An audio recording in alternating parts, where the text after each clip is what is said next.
জয়ের পথে সঙ্গে সুজয়।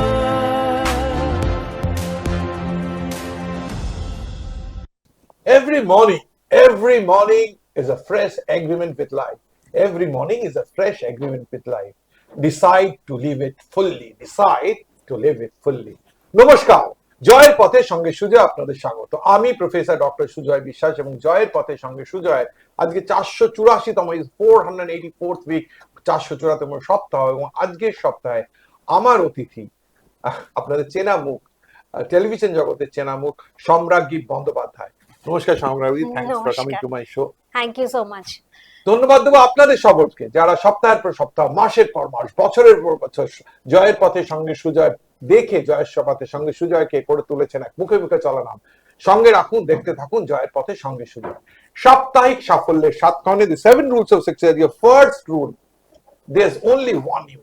সায়েন্টিস্টরা বলছেন যে 300 billion people, there is hardly any chance of one person can be exactly like the other, similar like even the identical twins are not so identical. সুতরাং অন্যের মধ্যে নিজেকে খুঁজে না পেয়ে নিজের যা আছে, try to go ahead with that and establish. The second rule of success, give wings to your dreams. বলে স্বপ্ন দেখতে হবে, তাহলেই থাকবে স্বপ্ন পূরণের সম্ভাবনা। সুতরাং স্বপ্নের পাখা মিললে তবেই কিন্তু স্বপ্ন দেয়। So give wings to your dreams. The third rule of success, don't apologize for ambition. অনেক স্বপ্ন দেখতে হবে, তাহলেই তো থাকবে সেই স্বপ্ন পূরণের। সুতরাং যা ড্রিম, যা ডিজায়ার, যে অ্যাম্বিশন, তার জন্য লজ্জিত হয়ে লাভ নেই। 100 চেষ্টা করলে হয়তো 80 পাওয়া যাবে, কিন্তু 50 চেষ্টা করলে 20ও পাওয়া যাবে কিনা সন্দেহ। দি fourth rule of success, do not compromise. নিজে যেটা চাইছি মাটি কামড়ে চাইতে হবে, এবং সেই মাটি কামড়ে চাইলে আজকে, কালকে কিংবা পরশু সেটা আমার হবে। The fifth rule of success, you can't please everyone all the time. সবাইকে সব সময় সর্বক্ষণ খুশি করা যাবে না।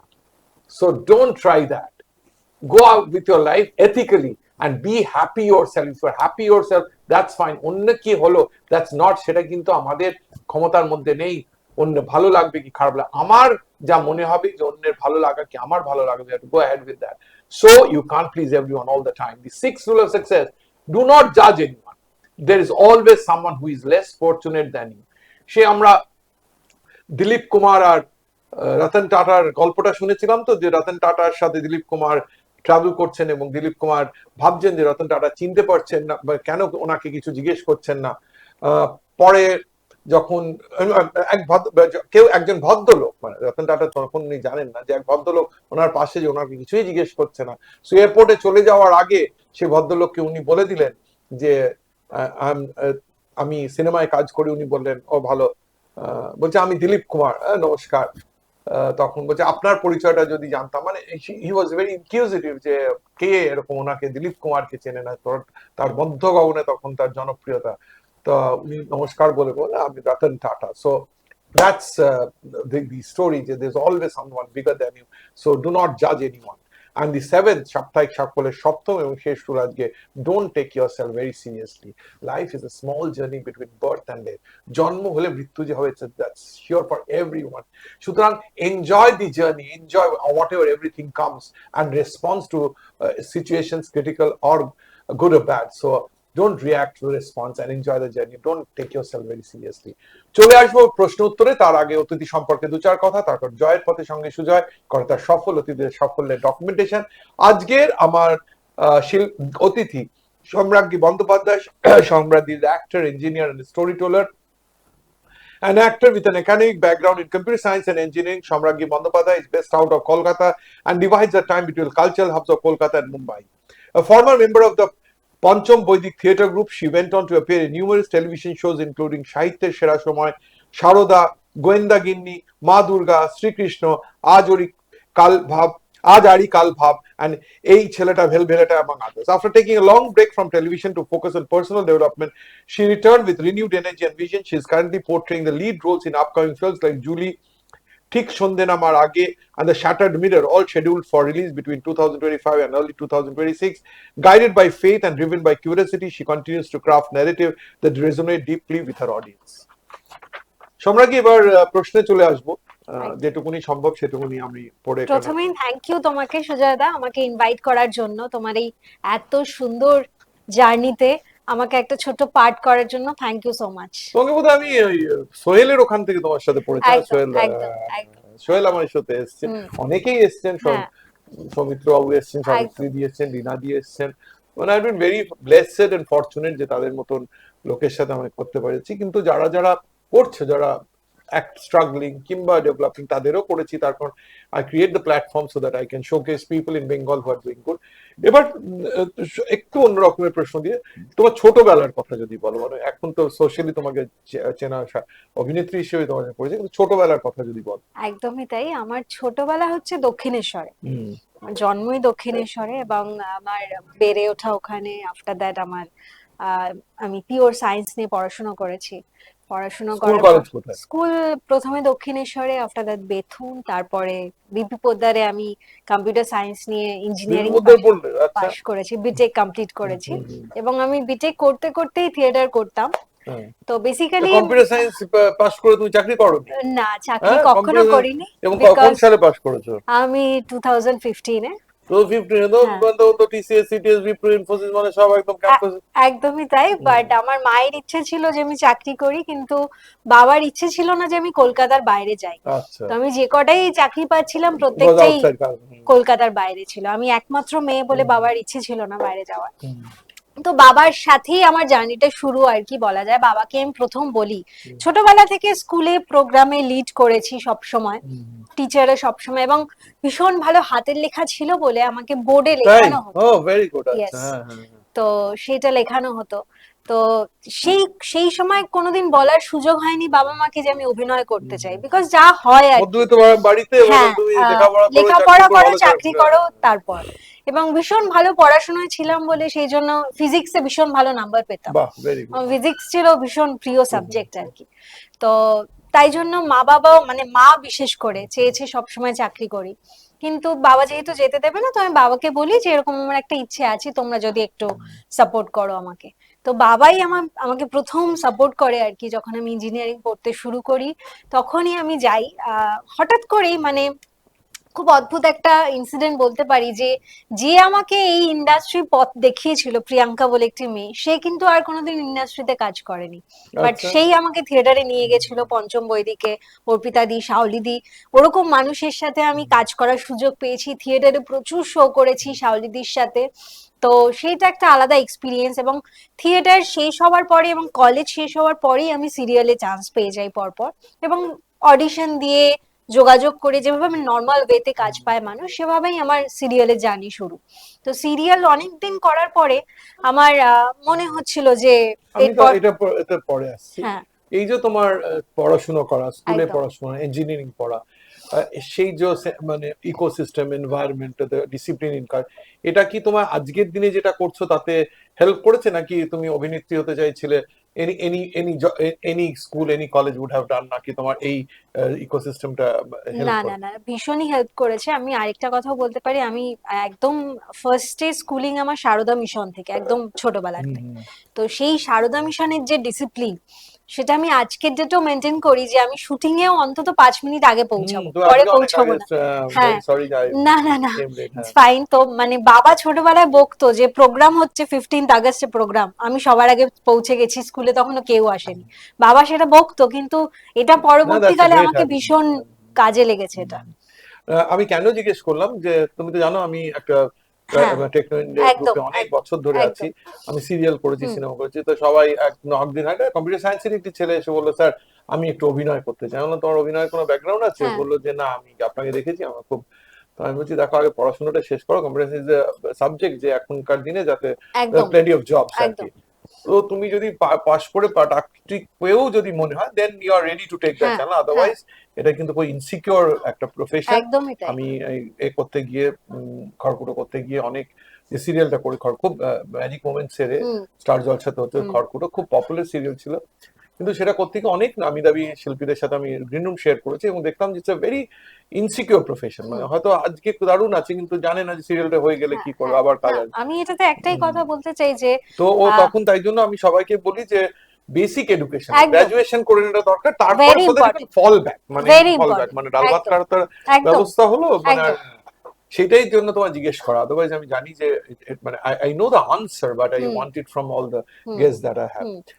এবার বলো যে তুমি যখন এলে তোমার নিজের কি মনে হলো? তুমি একটা কম্পিউটার সায়েন্স নিয়ে করেছিলে, কলকাতা না হোক যে কোনো জায়গায় বাড়ি পেতে, লেগে থাকলে কলকাতাতেও পেতে পারতে, যে মানে মানে ওয়াজ ইট এ কনসিয়াস ডিসিশন যে আমার একটা বিগটেক আছে কম্পিউটার সায়েন্সে, বিপি পোদ্দারের মতন মানে একটা নামি জায়গা থেকে, অথচ আমি আর কম্পিউটার সায়েন্স একবার প্র্যাকটিস না করলে তো আর মানে ফাংশনাল কোনো জিনিস চর্চা না করলে তো একদম। তখন তোমার কিছু মনে হয়নি, মানে দুবিধা হয়নি কোনো মনে? দুবিধা না, কখনো হয়নি, মানে বাই গড গ্রেস বলা যেতে পারে, মা বাবার আশীর্বাদ বলা যেতে পারে, যে আমি ছোটবেলা থেকেই যা যা ভেবেছি, টাচউড, যে ভগবান আমাকে সবকিছুই একটু একটু করে হলেও দিয়ে দিয়েছেন, তো সেই জন্য সেই রিগ্রেটটা কোনোদিন হয়নি।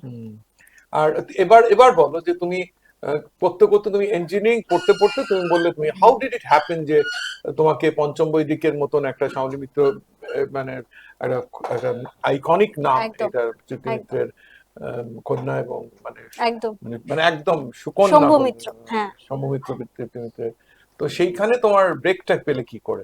সেখানে ব্রেক পেয়েছি আমি। আমি একটা থিয়েটার গ্রুপ খুঁজছিলাম তখন, এবং প্রিয়াঙ্কা বলে একটি মেয়ে আমাকে হঠাৎ করেই রাস্তায়, না হঠাৎ করেই তার সাথে রাস্তায় দেখা হয়, এবং সেই আমি বাবা তখন ডিসাইড করছিলাম যে কোথায় যাব, তখন শম্ভু মিত্র যে পাকসার কাছে আমাদের থিয়েটার রুম আছে সেখানেই নিয়ে যায়, এবং সেখানে আমাকে জিজ্ঞেস করা হয় যে তুমি কেন থিয়েটার করতে চাও, তুমি তো এত পড়াশোনা করেছো। তো আমি বলি যে আমার ইচ্ছে, তো আমার ছোটবেলা থেকে যখন যেটা ইচ্ছে তখন সেটা আমি মা বাবাকে বললে, মা বাবা বলেছে করো, করে দেখো, যদি হলো তো হলো, আদারওয়াইজ তো অন্য কিছু ডেফিনেটলি হবে। তো সেই হিসাবেই আমার শাওলিদির কাছে যাওয়া, এবং ওটা একটা ভীষণই সুন্দর এক্সপিরিয়েন্স, মানে শাওলিদির মতো মানুষের সাথে থিয়েটার এক স্টেজে দাঁড়িয়ে স্টেজ শেয়ার করা, মানে আমি বলবো এটা আমার কাছে ব্লেসিংস বলা যায়, এবং আমি যা কিছু শিখেছি অ্যাক্টিং এ সবকিছু থিয়েটার থেকে, শাওলিদির থেকে, অর্পিতাদির থেকে, সবার থেকে। এক্সেলেন্ট। এবার বলো যে তুমি একটার পর একটা এবার তুমি অভিনয়টা তো মানে শিখলে, তুমি কোনো না করলেও, কোর্স না করলেও তুমি থিয়েটারের মাধ্যমে অভিনয়, একদম। How much did it help যখন তুমি সিরিয়ালে?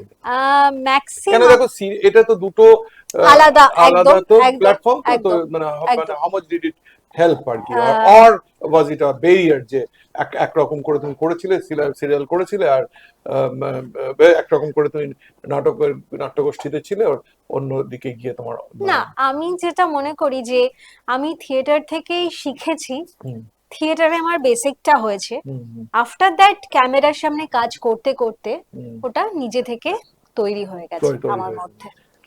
এই যে সিরিয়াল করতে গিয়ে প্রচুর মুখস্থ করতে হয়, সে মুখস্থ করাটা কি তোমার? না, এটা একটা খুব ভ্যালিড পয়েন্ট তুমি বলেছো, ছোটবেলা থেকে কিন্তু আমার একদম মুখস্থ বিদ্যা নেই, মানে আমি, হ্যাঁ কারণ তুমি ইচ্ছে করে জিজ্ঞেস করলাম, কারণ তুমি বলে সায়েন্স আমার ভালো লাগে, ফিজিক্স ভীষণ তো ফেভারিট সায়েন্সের সাবজেক্ট, ওরিয়েন্টেশন তাদের কিন্তু জেনারেলি মানে মুখস্থ করার এটা থাকে না। এবং আমি আজকের ডেটেও আমি তোমায় বলতে পারি আমার কিন্তু মুখস্থ বিদ্যা একদম নেই, কিন্তু তাহলে আমি সিরিয়াল করতে গিয়ে তো দেখেছি মুখস্থ করতেই হবে। ওটাই আমি বলতে চাইছি যে আমার কি হয়, আমি যদি স্ক্রিপ্টটা অনেকবার পড়ি, আমার পরপর মানে আমার আগের জনের কিউটাও আমার মনে থাকে, আমার ডায়লগটা আমার নিজে থেকে মনে থেকে যায়, লজিক্যালি তুমি you get it logically. You may not get it word by word, but you convey the একদম। আমি কিন্তু এত বছর, মানে আমি 9 ইয়ার্স কাজ করছি এই ইন্ডাস্ট্রিতে, আমি কিন্তু অলওয়েজ এভাবেই কাজ করেছি। মানে কিন্তু তুমি বুঝতে পারছো এটা পার্টিনেন্ট প্রশ্ন, এটা কিন্তু থেকে শেখা লোকের প্রশ্ন। এত বড় একটা প্যারাগ্রাফ দিয়ে দিয়ে বললো হয়ে গেছে তো, হয়ে গেছে, সবে তো পেলাম, মানে এটা করে তো, এন্ড হেল্প অলসো, যেহেতু আমি করতাম ভেঙে। এবার বলছি তোমায়, নাটক করছিলে, এটা সিরিয়াল ব্রেকটা কোথাও না, মানে নাট্যগোষ্ঠীতে করছো, how did the serial break? আমি থিয়েটার করতাম যখন, এবং দেবযানী বলে একটা প্রজেক্ট পেয়েছিলাম, সেখানে আমি দেবযানীর পার্টটা করেছিলাম, তো সেখান থেকেই আমাকে সিরিয়ালে অফার করা হয়। আফটার দ্যাট সিরিয়াল স্টার্ট করি আমি টিভি থেকে, মা দুর্গা থেকে স্টার্ট করি। কত সাল থেকে সিরিয়াল করছো? আমি করছি 2016 থেকে। আমরা প্রথমার্ধের একদম শেষে চলে আসছি, তোমার সিনিয়র গল্প, সিনেমার গল্পটা পরের হাফে জিজ্ঞেস করবো। তোমার বলে আমি বিশ্বাস করি যে মোমেন্টস মেক আ লাইফ, মুহূর্তই জীবন তৈরি করে। যে মুহূর্ত চলে গেছে, এই বম্বে থেকে ঘুরে গেলাম, আইনচিলা বাড়িটা দেখলাম, মুকেশ আম্বানির 27 তলা, ঈশা আম্বানির বাড়িটা দেখলাম, পিরামেলের এটা। তা মনে হলো যে যে মুহূর্ত চলে গেছে এরা কিন্তু এরাও ধরে রাখতে পারবে না। একদম একদম। তুমি বেশ কিছুটা পথ এসছো, অনেকটা পথ বাকি। আমাদের একদম। Prayers, best wishes, Thank you so much. Blessing সব রইলো, কিন্তু Thank you so much. Till date কোনো একটা মুহূর্ত which you'd like to cherish for the rest of your life? প্রশ্নটা খুব ইম্পর্টেন্ট, তার কারণ আমি দেখেছি, মানে আমি এখনো শুরু করিনি, আমি একদম এডিটর রেখেছি যে লোকে তো এখন এই 30 মিনিটের এ দেখে না, তাই জন্য শর্টস করে, একদম। এবং তার মধ্যে এই একটা শর্ট যে মোমেন্ট অফ ইউর লাইফ, তোমার মোমেন্ট, কোনো মোমেন্ট তুমি ইউড like to cherish for the rest of your life?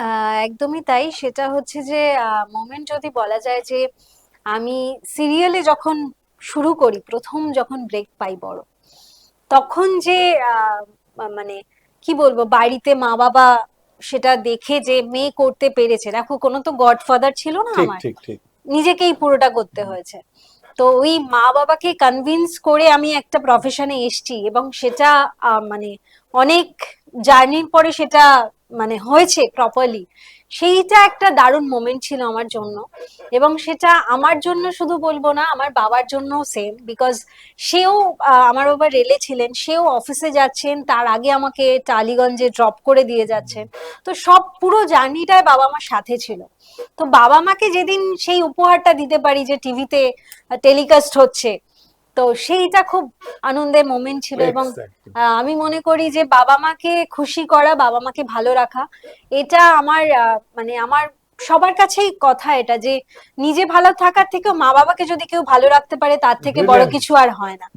তো বাবা মার মুখে হাসি দেখতে পেয়েছি, সেটাই আমার কাছে সব থেকে আনন্দের। চলে এসেছে প্রথম একদম শেষ একটা ছোট্ট গল্প বলবো। রাজার 3 মেয়ে শিক্ষার জন্য গুরুকুলে পাঠিয়েছেন, এবং গুরুকুলে গিয়ে 2 বছর শিক্ষা শেষে মেয়েরা চলে এসছে। সভাবর্তী লোকেরা বসে আছেন, তার মধ্যে মন্ত্রীকে রাজা জিজ্ঞেস করছেন যে দেখো, ওরা তো পড়াশোনা শিখে এসছে, শিক্ষা নিয়ে এসছে, ওদের কি করে পরীক্ষা নেওয়া যায়? মহামন্ত্রী তিনি 3 জনকে বললেন যে একই প্রশ্ন করব, আলাদা আলাদা ভাবে। প্রথম জনকে জিজ্ঞেস করলেন, বড় মেয়েকে জিজ্ঞেস করলেন, বললো যে প্রশ্ন একই করব। 3 জনকে একই প্রশ্ন। বড় মেয়েকে জিজ্ঞেস করলেন যে বলো বলো, রাজাকে বললেন দেখুন রাজা বাসা, আপনি তো মেয়েদের ভীষণই ভালোবাসেন, নিজের প্রাণের চেয়েও ভালোবাসেন, ওদের কিন্তু আমি প্রশ্নটা সেরকমই করব।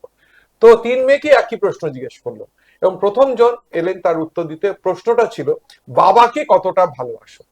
প্রথম মেয়ে উত্তর দিল, আমি বাবাকে ততটাই ভালোবাসি যেমন সূর্য পৃথিবীকে ভালোবাসে, যেরকম সূর্যের সাথে পৃথিবীর প্রাণ সঞ্চার হয়, তার এনার্জি হয়, তার আলো হয়, সেরকমই আবার। তো সারা সভাগৃহ হাততালিতে ভরে গেল।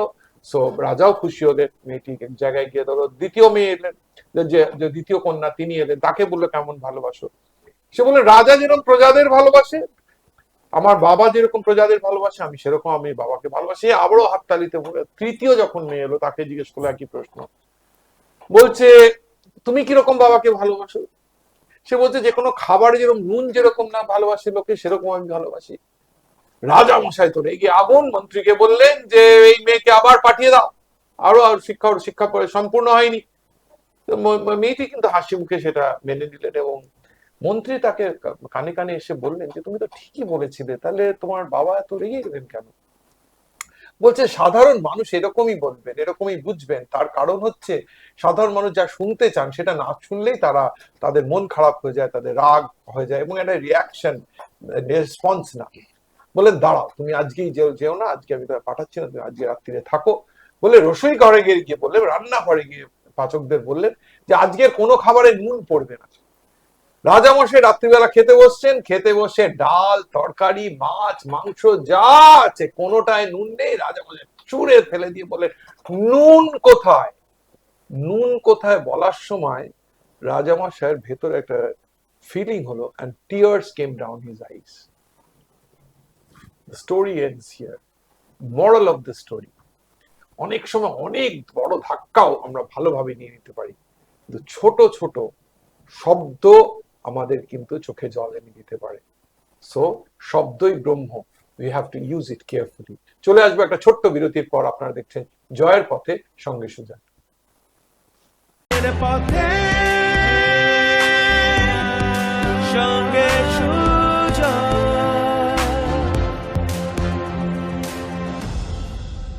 484তম এপিসোডে পৌঁছেছে জয়ের পথে সঙ্গে সুজয়, আর কিছুদিনের মধ্যেই 16 সপ্তাহের মধ্যেই 500তম এপিসোডে। আজকের সপ্তাহে যারা প্রথম থেকে দেখেননি তাদের জন্য বলছি, আজকের সপ্তাহে আমার অতিথি কম্পিউটার সায়েন্স ইঞ্জিনিয়ার, কিন্তু যিনি কম্পিউটার সায়েন্স নিয়ে কাজ করেননি, অভিনয় নিয়ে কাজ করেছেন, সম্রাজ্ঞী বন্দ্যোপাধ্যায়। সম্রাজ্ঞী এটা খুব ভালো কথা বলেছে, আমি কথাটা অনেক সময় বলি যে নিজে তো ভালো থাকবোই, কিন্তু তার আগে বাবা মা ভালো আছেন কিনা সেটা আমাদের খেয়াল রাখতে হবে। আমরা বলি যে, আমি বলতে থাকি সব জায়গায় যে ভগবানকে তো দেখা যায় না, তো ভগবান হচ্ছে সেই যে আমাকে প্রচন্ড রকমের আশীর্বাদ করবেন। সেই আশীর্বাদ আমরা তো ভগবানকে দেখতে পাই না, কারদের দেখতে পাই? মা বাবাকে দেখতে পাই, যারা তাদের নিজেদের জীবনের চেয়েও ভালো যাতে হয় সন্তানদের করে। সুতরাং we should see god in our parents, এবং তাদের ভালো রাখলে আমরা ভালো থাকবো। সম্রাজ্ঞী, তোমাকে তো এখন সবাই অভিনেত্রী হিসেবেই চেনে, তো অনেক বছর ধরে, প্রায় 10 বছর ধরে কাজ করছো। একটুখানি যদি তুমি বলেছো, যদিও পার্সোনাল লাইফ শেয়ার করো, it helps to create a connect with my audience. তুমি আরেকটু খুলে বলো। না, তোর বাবা মা, মানে আচ্ছা, তোমার ইমিডিয়েট ফ্যামিলি যারা যারা এই লাইফ, এই প্রসেস অফ লাইফের। তো বেসিক্যালি আমার মা বাবার আমি একমাত্র মেয়ে, প্রথমেই বলেছি। তো বাবা তো বললে রেলে কাজ করছেন, মেকানিক্যাল ইঞ্জিনিয়ার। না, আনফরচুনেটলি আমার বাবার 20 সালে, মানে 18 আমার বাবা রিটায়ার করে। আচ্ছা আচ্ছা। মানে আমার বাবা ভীষণ কর্মঠ একজন মানুষ ছিলেন। তো আমার বাবার 20 সালে একবার ব্রেন স্ট্রোক হয়। ও মাই গড। হ্যাঁ, তো তারপরেও ঠিক হয়ে যায় পুরোপুরি। আফটার দ্যাট আমার 22 সালে বিয়ে হয়। তো বিয়েও সবকিছু ঠিক করে দেয়। আফটার 24 আবার এগেইন সেকেন্ড অ্যাটাক আসে। এরপরে একটু আলজাইমার এরকম প্রবলেম হয়েছে বাবার। কিন্তু তারপরেও আরেকটা আনন্দের বিষয় হচ্ছে যে আমি আমার বাবা এখনো আছেন। বাবা আছেন, সেটাই আমার কাছে সব থেকে বড় পাওনা আর কি। এবং বাবা আমাকে যে সব থেকে বেশি ভালোবাসে সেটা এখনো বোঝা যায়। সেটা হচ্ছে দূর থেকে দেখলেও আমাকে কিন্তু কখনো ভুল করে না চিনতে। তো এবং আমার এই রিসেন্টলি একটা ছবি বেরিয়েছে, যেটা তোমায় বলছিলাম একটু আগে, ছবির নাম ঠিক সন্ধে নামার আগে। এবং সেই প্রিমিয়ারেও আমি বাবা মাকে নিয়ে আসতে পেরেছি, বাবা সেটা বসে দেখেছে, সেটাই আমার কাছে সব থেকে বড় পাওনা। এবং আমি আরেকটাও কথা বলতে চাই যে সবাই বলে না যে বিয়ে করলেই মানুষের কেরিয়ার নষ্ট হয়ে যায় অ্যান্ড অল, বাট আমি মনে করি যে মানে ভগবানের আশীর্বাদ আর মা বাবার আশীর্বাদ থাকলে বিয়ের পরেও মানুষে ভালো থাকে। এবং সেই বাড়িতে যে মা বাবা, হাজবেন্ড, তারপরে আমার কি করে? হাজবেন্ডের সিঙ্গাপুরে বিজনেস আছে। হ্যাঁ, এবং আমার যে ননদ, মানে আমি বোনই বলি তাকে, সেও আয়ারল্যান্ডে সাইবার সিকিউরিটি নিয়ে পড়াশোনা করে এখন জব করছে ওখানে, আয়ারল্যান্ডেই সেটেল হবে। আর শ্বশুর শাশুড়ি এখানেই আছে।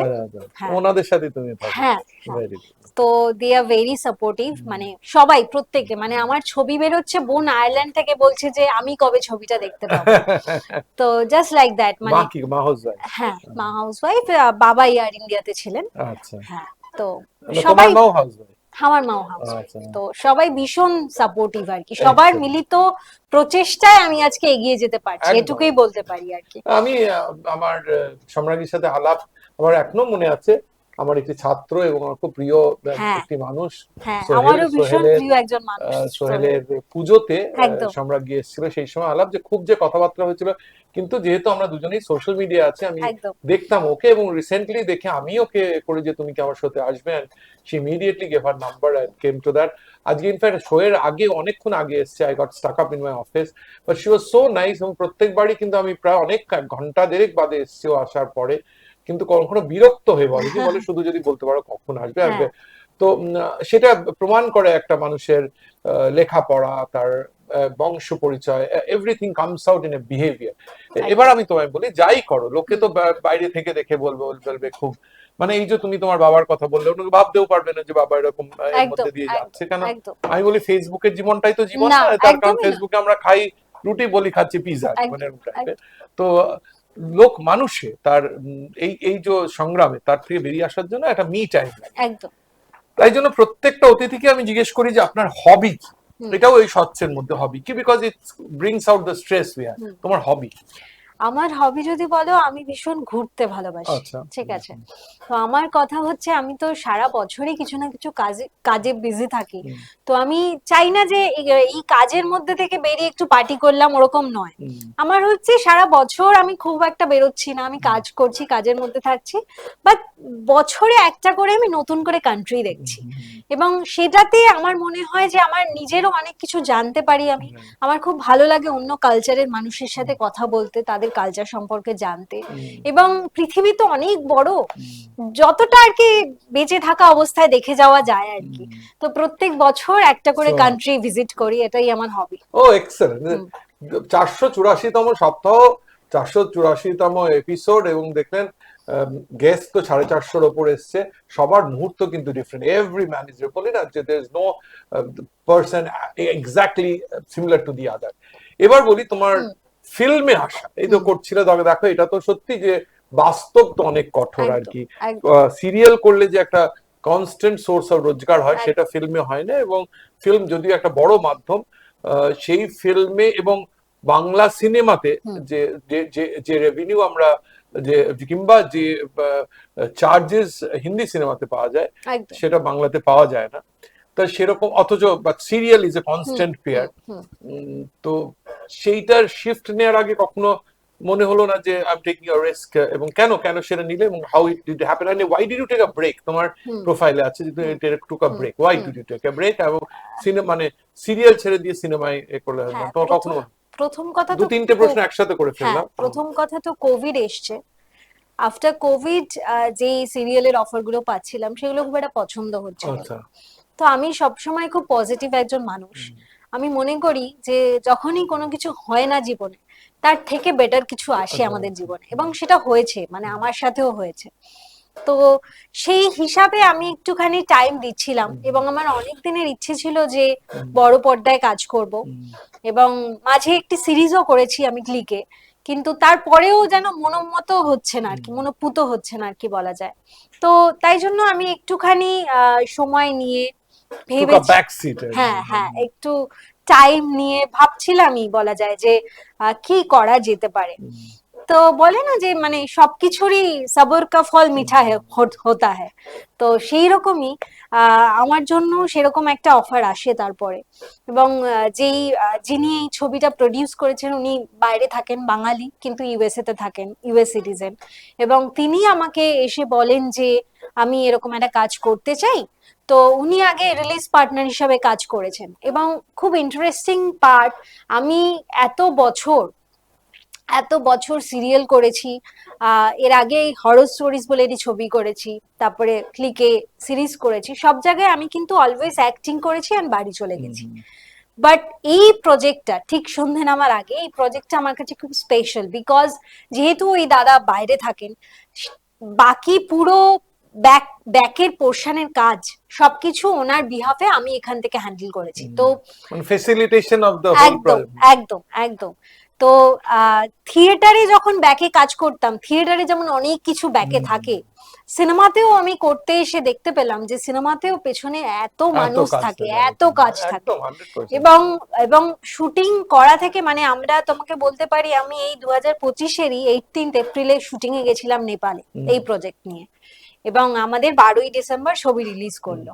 তো এই পুরো জার্নিটা আমার কাছে একদম স্পেশাল এবং Very good. ভীষণ আলাদা, কারণ এবং এটা একটা তুমি you got a lesson of your life, that একদম হাউ একদম you go ahead with the movie. একদম একদম। এবং পুরো পুরো পুরো সেটআপটা, মানে ইপি থেকে আরম্ভ করে, ডিরেক্টর থেকে আরম্ভ করে, সবার সাথে কথা বলা এবং সবকিছু সেটআপ করা, সবকিছুর মধ্যে আমি ইনভলভ এই প্রজেক্টে, শুধু অ্যাক্টিং করিনি লিড অ্যাক্ট্রেস হিসাবে। তো এটা আমার জন্য একটা নায়ক কে তুমি? এটাতে অ্যাকচুয়ালি এই গল্পটা সুজাতা বলতে পারি যে এই গল্পটার নায়ক কেউ নেই। ও ভেরি। এই গল্পটা হচ্ছে দুটো মেয়ের ওপরে গল্প। Okay. ঠিক আছে, এই দুজন মেয়ে, আমি যেরকম বলছিলাম যে ঘুরতে যেতে আমি ভালোবাসি, তো এই গল্পটাও ঘুরতে নিয়ে যাওয়ার গল্প নিয়েই আর কি, যে দুজন মেয়ে, তারা আরেকজন কে তোমার সাথে? ওয়েন্দ্রিলা, ওয়েন্দ্রিলা। দুজনে পাহাড়ে ঘুরতে গেছে, মানে ডেইলি লাইফ থেকে ফেড আপ হয়ে তারা পাহাড়ে ঘুরতে গেছে। বাট পাহাড়ে ঘুরতে গিয়েও পাহাড়ের মধ্যে যে অনেক কিছু গুপ্ত রহস্য থাকে, সেখানে গিয়ে তারা কোথায় এই ওয়েন্দ্রিলা কি কিছুদিন আগে বিয়ে হলো? না না না, আচ্ছা, আচ্ছা। এই ঐন্দ্রিলা হচ্ছে সিরিয়াল করে ঐন্দ্রিলা। তো দুজনে একসাথে ঘুরতে গিয়ে ইরা এবং ম্যাক্সি দুজনে একসাথে ঘুরতে যায়, ঘুরতে গিয়ে সেখানে নানা রকম ইনসিডেন্ট হয় ওদের সাথে, এবং সেখান থেকে ইরাই পুরো ব্যাপারটা বের করে। এবং আমি প্রত্যেকটা ইন্টারভিউতে বলেছি এই ছবি যে এই ছবির সাথে আমি যেরকম ওতপ্রোতভাবে জড়িত, ইরা ইরা ইরা নামের অর্থ হচ্ছে পৃথিবী। ঠিক সন্ধে নামার আগে তো ইরা হচ্ছে পৃথিবী। এক্সেলেন্ট। তো ইরাই পুরো ব্যাপারটা, মানে ইরার চোখ দিয়ে পুরো সিনেমাটা মানুষে দেখছে যে কিভাবে ইনসিডেন্ট গুলো ঘটছে এবং সেখান থেকে কি করে ইরা পুরো ব্যাপারটা সলভ করছে। এক্সেলেন্ট। সম্রাজ্ঞীকে বলার সঙ্গে সঙ্গে জয়াপথের সঙ্গে সুজয় এসছে, সুতরাং আমার পক্ষ থেকে কিন্তু সবাইকে আমার রিকোয়েস্ট রইল যে ঠিক সন্ধে নামার আগে সিনেমাটা আপনারা অবশ্যই হলে যাবেন, দেখবেন, বাংলা সিনেমা পাশে থাকবেন, তাহলেই বাংলা সিনেমা আরো ভালোভাবে আপনাদের কাছে নিয়ে আসবে, আরো ভালো গল্প নিয়ে আসবে, মেয়েদের গল্প নিয়ে আসবে, সমাজের গল্প নিয়ে আসবে। এবার বলি যে তুমি আগামী দিনেও কি ফিল্ম করার জন্য you are more interested than serials? হ্যাঁ, একদমই তাই। আর কি কোনো ফিল্ম চলছে এখন? হ্যাঁ, আমি আরেকটা হিন্দি ছবি অলরেডি করে ফেলেছি কমপ্লিট। সেটাও 26-এ বাইরে যাবে আগে প্রথমে, তারপরে সেটা 26-এ রিলিজ হওয়ার কথা আছে। হ্যাঁ, ফেস্টিভ্যালে যাবে, তারপর সেটাও ভীষণ ইন্টারেস্টিং। আগামী দিনে কি করার ইচ্ছে? দেখো, আগে জিজ্ঞেস করতাম যে আগামী 5 বছর আপনার কি, কিন্তু তুমি তো কম্পিউটার সায়েন্সের স্টুডেন্ট, তোমাকে বলতে আর with artificial intelligence, with machine language, এমন জিনিসটা হয়ে যাচ্ছে যে আমরা যখন ছোট ছিলাম তখন একটা কালো ফোন ছিল যেটা ঘুরিয়ে ঘুরিয়ে করতে হতো। কালকে আমার মেয়েকে বলছিলাম, দেখ এরকম ভাবা যেত যে আগে তোমার আমেরিকায় ফোন করতে গেলে আমাদের সেই সময় জেনারেল ফোনে কিছু ফোনে ফেসিলিটি ছিল ডিরেক্ট করা, বেশিরভাগ ফোনে ছিল 196 বলে একটা নাম্বারকে, আর ইন্টারন্যাশনাল কলিং একটা নাম্বার ছিল, সেখানে বলে নাম্বারটা দিতে হতো, তারা ফোন করে যোগাযোগ করে দিত, তার পয়েন্ট মানে হুমাঙ্গাসলি কস্টলি। এখন তো video call to US doesn't cost anything. সুতরাং আর জিজ্ঞেস করে 5 বছর। তোমার কাছে প্রশ্ন, আগামী দিনে তোমার কি করার পরিকল্পনা? আগামী দিনে ছবি তো করবই, তার সাথে যদি কিছু করতে চাই ফিউচারে, এখনো সেরকম ভাবে কিছু ভাবিনি, কিছু থটস ডেফিনেটলি আছে। So still planning up how to mitigate life or to face life as it comes. হ্যাঁ, জাস্ট লাইক দ্যাট। এবং আমি জানি যে ভালোই আছে। আমি প্রথম থেকে এই প্রোগ্রামটা শুরু করেছি, তুমি অফলাইনে বলছিলাম 2016 সালে 2 জুলাই ফার্স্ট টেলিকাস্ট হয়, ডেফিনেটলি এ আগে হয়েছে, যে প্রথম থেকে বলি যে আমি সোনার বাংলা করার একজন সৈনিক, সোলজার ইন মেকিং সোনার বাংলা। সোনার তো কিছু হয় না, সোনার মেয়ে, সোনার ছেলে, সোনার সংসার। তো তোমার কি মনে হয় বাংলা, তুমি তো বাংলাতেই মানে বেড়ে বড় হয়েছো, যে সোনার বাংলা হওয়ার দিকে আমরা ঠিক মতো এগোচ্ছি? সোনার বাংলা দেখো, যেহেতু আমাদের জন্মই এখানে, আমাদের এই বাংলার সাথে একটা আলাদা কানেকশন আছে, কিন্তু আমি বলবো যে এখানে আরো অনেক কাজ করার আছে, যার জন্য যেটা বলছিলাম যে আমি বাইরে যাই, অন্য কালচারের সাথে মিট করি। তো আমার মনে হয় যে আমাদেরকে আরো এগোতে হবে, আরো অ্যাডভান্স হতে হবে। আমরা ঠিক পথে আছি এবং চেষ্টা করছি আরো এগিয়ে যাওয়ার, আগামী দিনে আরো এগিয়ে যাব, এটাই আশা রাখতে পারি। সব সময় বলি, যা আজকেও তাই বলবো, সোনার বাংলা শুধু কোনো রাজনৈতিক দল নেতা নেত্রী করবেন না, সোনার বাংলা করবেন আপনার আমার মতন সোনার বাঙালি। আসুন হাতে হাত ধরি সোনার বাংলা করি, হাতে হাত ধরি সোনার বাংলা করি, হাতে হাত ধরি সোনার বাংলা। নিজেদের কাঁধটা নাবিয়ে না দিয়ে নিজেদের দায়িত্ব নিজেরা যদি সবাই আমরা নিজেদের দায়িত্বটা পালন করি, বাংলা সোনার বাংলা হবেই।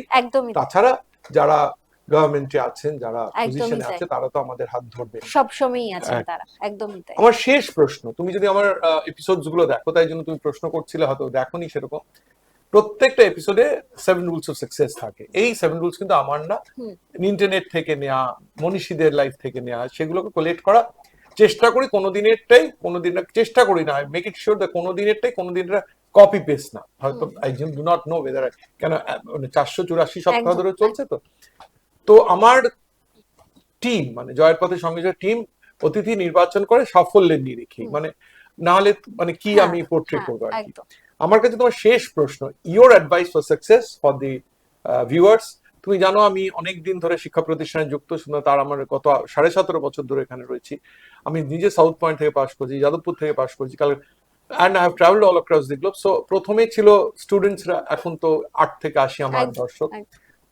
Your advice for success for people of all generations, including students? আচ্ছা, আমার মনে হয় যে সুজয় দাও যেটা বলছিলে যে 7 রুলস, সেটা ভীষণই সুন্দর। আজকের যে 7টা রুল আমি ভীষণ মন দিয়ে শুনেছি সেটা, এবং সেটা ভীষণই সুন্দর। এবং আমি একটা কথা নিজে খুব বিশ্বাস করি, এবং আমি সবাইকে সেটা বলি, যে আগে না বিশ্বাস করতে হবে নিজেকে যে আমি First পারবো। believe, right. হ্যাঁ, আমি পারবো। তো আমি যদি পারবো মনে করি, 1 বছর হোক, 2 বছর হোক, 3 বছর হোক, আমি ওটা পারবোই এবং আমি ওটা করবোই এবং আমি জয়ী হবই। এটাই আমার সকলের কাছে বলার। আগে বিশ্বাস করো এবং এগিয়ে যাও, ভয় পেও না কাউকে, নিজের উপর বিশ্বাস রাখো আর এগিয়ে যাও। Excellent. So have faith and trust in yourself and hold on to the ground when your hardest hit and you will get success surely. চলে এসেছি প্রোগ্রামে একদম শেষে। ধন্যবাদ দেওয়ার পালা। ধন্যবাদ দিব্যেন্দু শেখর লাহিড়ী, আশা কমিউনিকেশন, সুজয় সাহা স্যাটলিং advertising, Sharmistha Das canvas communication, Abhijit Mitra portrait advertising, Gautam Pal information advertising, Numi Mehta সেলভার অ্যাডভার্টাইজিং এবং কেষ্ট শাহ কারুতি অ্যাডভার্টাইজিং। হোর্ডিং পোস্টার্স ব্যানার্স দিয়ে জয়ের পথে সঙ্গে সুজয়কে করে তুলছে এক মুখে মুখে চলা নাম। ধন্যবাদ সুদীপ কুমার কুন্ডু এবং সুশোভন কুন্ডু, ডিরেক্টর রেজনবি গ্রুপ, যারা অনেক সপ্তাহ ধরে ডিজিটাল প্রমোশনিং করেন। ধন্যবাদ দেব সেন, যে প্রথম মধ্যে এবং শেষে যে গানটা শোনেন সেই গানটা দারুণ ডাইরেক্ট এবং কম্পোজ করেছিল এবং 240তম এপিসোডে এসেছিল। ধন্যবাদ রাঘব চট্টোপাধ্যায়, যে অসম্ভব সুন্দর গানটা, শক্ত গানটা খুব অসাধারণ গেয়েছেন এবং 315তম এপিসোডে এসেছিলেন। এবং ধন্যবাদ দেবো directors and trustees of Sheobrata school of nursing, যারা কিছুদিন হলো আমার সাথে ছিলেন। এবং ধন্যবাদ দেবো আপনাদের, যারা সপ্তাহের পর সপ্তাহ, মাসের পর মাস, বছরের পর বছর জয়েন্ট পথের সঙ্গে সুজয় দেখে, জয়েন্ট পথের সঙ্গে সুজয়কে প্রেইজ করে আমার কখনো আমার অফিসে এসে, কখন রাস্তায় ঘাটে, মেসেঞ্জারে, হোয়াটসঅ্যাপে আমাকে উজ্জীবিত করেছেন। And I keep on saying the motivated gets motivated. চলে যাওয়ার আগে প্রত্যেক দিনের মতন বলে যাবো একটা শায়রি, একটা ছোট্ট শায়রি বলতে ভীষণ ভালো লাগে। এবং এই শায়রি 400 450 সপ্তাহ ধরে, 484 এপিসোডের কিছু কিছু শায়রি মুখস্থ থাকে। যখনই কোনো মোটিভেশনাল রকিং করতে উঠে কিছু শায়রিতে আমি বলে যাই। বলছি, আপনি मेहनत के बल पर हम अपनी प्रतिभा दिखा देंगे, अपनी मेहनत के बल पर हम अपनी प्रतिभा दिखा देंगे। भले कोई मंच ना दे हमको, भले कोई मंच ना दे हमको, हम अपना मंच अपने बना लेंगे, हम अपना मंच अपने बना लेंगे, हम अपना मंच अपने बना लेंगे। नमस्कार, फिर আসবো পরের শনিবার বিকেল 5:30। Wishing a very happy new year, merry Christmas and very happy new year. Let 2026 have a blast in your life.